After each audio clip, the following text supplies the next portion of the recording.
Hey lifers, welcome back to the channel. This is Jay in the Life. I'm Jay, and normally around these parts, I do mostly Taylor Swift reactions, okay? We all know Midnight's is out. I did the reaction to the first 13 tracks there. So good, beyond good. I haven't listened to anything. I also recorded the 3 a.m. 7 tracks. That is still being edited. That is gonna be out soon, but I watched Bejeweled. I didn't do a reaction to it because I just couldn't. I needed to watch it, and it was so good, you guys. So today I'm doing a breakdown of this music video. I'm doing a breakdown, and I'm gonna show, like, talk about all the Easter eggs and all the little details that I saw. I'm at like 30, and I'm sure there's way more. I'm sure people go way more in depth than I'm going to, but let's give this a try, shall we? So remember, if you like me, like this channel, go ahead, leave a like, subscribe, leave a comment, let me know what else to react to, what other artists, what other Taylor, all the good things. Okay, let's go. Oh, this is some of her best work. That's disgusting. We start off in what is seemingly the Folkmore like era cabin that she did the Grammy performance with, that she was in the Cardigan Willow music videos, and have that same soft and golden feel reminiscent of the Evermore album. And Taylor, playing the house wench who wants the castle, is dressed in the same nightgown that and braided hairstyle of Willow and Cardigan music videos, but now it's dirty and stained from being in exile. No, I'm sorry, my dudes. He's gonna choose me. I even contoured my abs with the mud from the hog pen outside, so. We are quickly joined by her wicked stepsisters, played by Taylor's close friends, the Haim sisters. We got Danielle Haim, who plays Lady Danielle, who wants the ring. Esty Haim plays Lady Esty, who wants the title. And Alana Haim plays Lady Alana, who wants that dupe. They inform us that the ball this year not only consists of looking hot, but also a talent competition. The winner gets a marriage proposal from the prince and a castle. Taylor perks up at hearing castle. She's like, hey. Well, I'll be poisoning all the other maidens in the village.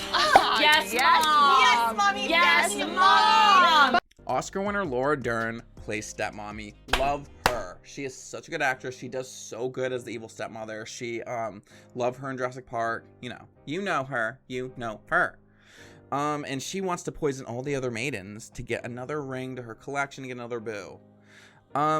She says that she just simply adores proposals. The single most defining thing a lady could hope to achieve in her lifetime.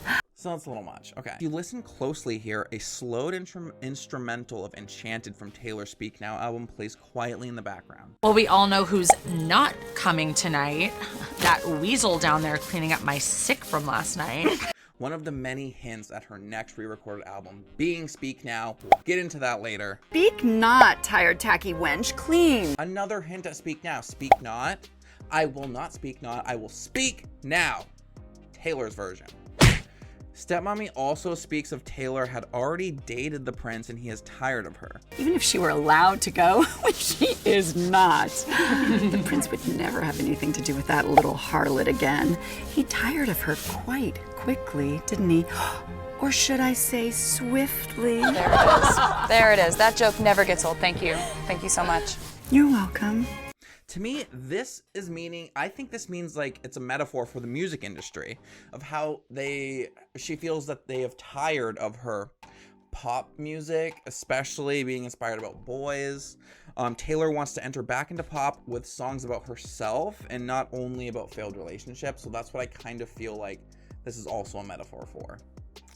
Stepmommy says, You've been exiled here. You're not going anywhere anytime soon. Certainly not the ball. These lines reference 2 folklore songs, Exile, of course, and Mirror Ball. Yeah, so I think she's just talking about, like, she just felt like she's kind of been in exile with the pandemic, with everything that's happened.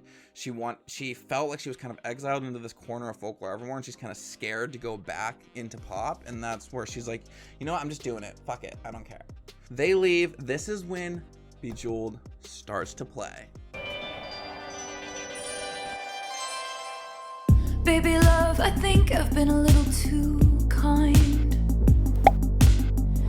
Didn't notice you walking all over my peace of mind. The camera pans over quickly to a picture of the prince and a bunch of cats sitting on his lap. The prince is played, of course, by Taylor's close friend and one of her #1 music producers, Jack Antonoff. The picture isn't big enough to fit the whole frame though, and there's also a frame leaning up against the framed picture, an empty frame that's too small. So I think what this means is that the picture isn't big enough to fit into the frame, yet it's also not big enough for her other picture. I'm thinking she is saying she couldn't find a way to fit this man into her life. In the shoes I gave you as a present. Putting someone first only works when you're in their top 5. Exile ends and the number 02. This must be a hint at her returning to the stage with this all too well anticipated Midnight's tour, most likely kicking off in the 02 Theatre in London, where she has performed with Haim Sisters before. The clock is pointed at 12:12, both of the hands straight up. So this could possibly mean the tour starts December 12th. I don't know. I could be reaching. That's what I'm here for. And by the way, I'm going out tonight. Best believe I'm still bejeweled. When I walk in the room, I can still make the whole place shimmer. Taylor enters an elevator wearing a cloak reminiscent of her Reputation tour outfit, but this one's like not as dark. It's like has jewels on it, so it's like shimmering. It's more like shimmery and bright than Reputation, but still that same esque of entering back into pop, but like lighter. And when I meet the band, they ask, do you have a man? I can still say I don't remember. The elevator to me has a few different meanings here. So the first is it reminds me of the line from my current favorite Midnight's track, Labyrinth. Oh, that song is so good. Like, I'm gonna do a breakdown of Labyrinth. It's such a well-written, produced, everything song. And she says, You know how scared I am of elevators. Never trusted if it rises fast, it can't last. the surface level of this metaphor is a relationship. If it burns too bright or goes too fast, it won't last. Reminiscent of the song Red, loving him was like driving a Maserati down a dead-end street. But now the camera pans over to the elevator buttons numbered 1 through 13, all different colors, obviously representing all of her albums, different eras in her life, starting from debut all the way up to, well, there's only been 12 if you count the re-release, so there's 13. 13 is a hint. This is the second meaning of the elevator. Never trust if it rises too fast. It can't last. Taylor could also be talking about her career here. Specifically, after calling herself like a geriatric pop star at 32 on Jimmy Fallon the other day, like she might just have some insecurities about becoming so famous so fast that it won't last. But I mean, come on, you've been famous, you're legend status, okay? It's gonna last. The elevator buttons here are, the first one represents her debut album and era. Second button is Fearless. Third button, Speak Now. Fourth button is Red. Fifth button is 1989. Sixth button is Reputation. 7 is Lover. 8 is Folklore. 9 is Evermore. 10 is Fearless TV because it has it's the same color, just a little altered a little bit, but the same color as the number 2 button. And then 11 is Red, Taylor's version, because that's the same number as the 4 button. And Midnight's is 12. 13. It's the same color as Speak Now, guys. That means her 13th album is going to be Speak Now, Taylor's version. That's gonna come out soon. Eyes, I polish up real nice.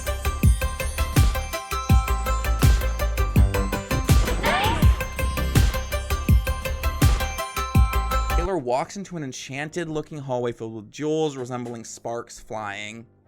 With a full face of makeup, cat eyes sharp enough to kill a man. I feel like this is another hint at Speak Now. But it's not really screaming Speak Now vibes, but I think this whole scene has a few different meanings. I think, Baby boy, I think I've been too good of a girl. Too good of a girl. sheds her cloak and stands tall with like a dark blue, which is kind of like the Midnight's color.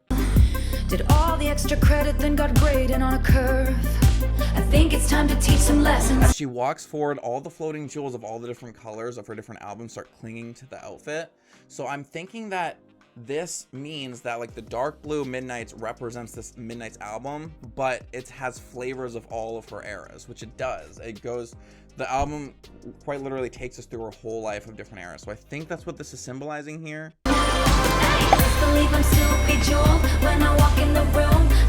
The elevator brings her up to the 5th floor, or the 1989 era. She rocks a shimmery silver outfit in her iconic 1989 bob hairstyle. We meet Dita Von Teese. Make the whole place shimmer. And when I meet the band, they ask, do you have a man? I can still say I don't remember. Iconic burlesque dancer. She is playing Taylor's fairy goddess. So in the Cinderella story, like the Cinderella fairy tale, the fairy godmother is the one that like uses her magic to give her a dress and give her like turns a pumpkin into a carriage. So I think this is her fairy goddess is like teaching Taylor how to burlesque dance. This, for one, this is my all-time favorite scene in a Taylor Swift music video. It's so good.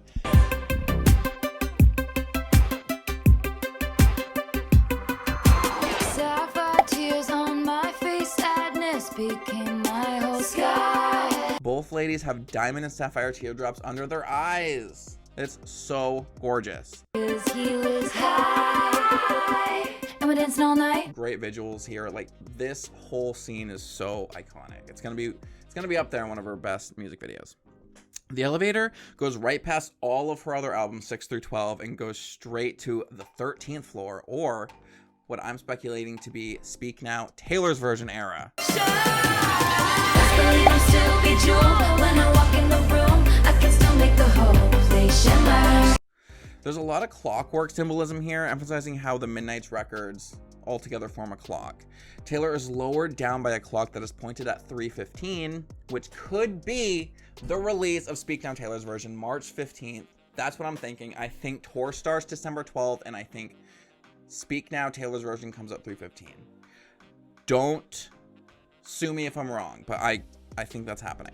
After her performance, Queen Pat, which is like an iconic makeup artist, is judging her performance, which her performance was great. Her outfit, oh my gosh, so amazing. What's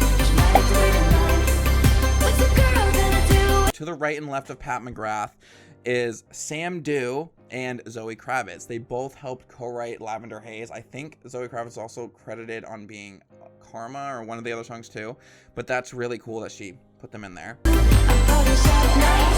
I'm still bejeweled. When I walk in the room, I can still make the whole place shimmer. She ghosted him and kept the castle. Fear, she literally ghosts him, literally disappears, but she kept that castle.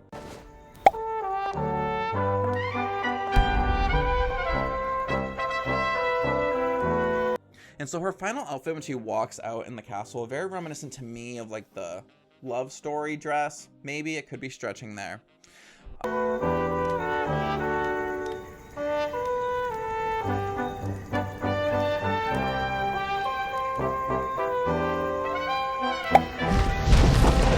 And so there's a lot of like little hints here. I saw that there's a cat statue, there's an archer statue on her as it pans out from her castle.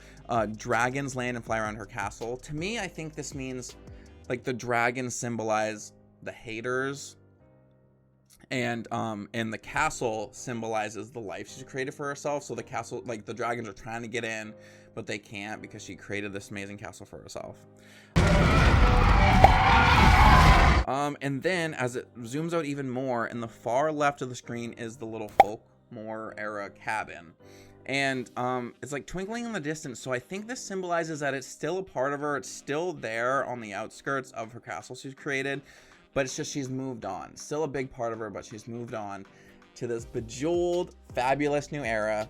That's all that I got, guys. Let me know in the comments what that I missed and what else you guys noticed. And thanks for watching. Till next time. Bye.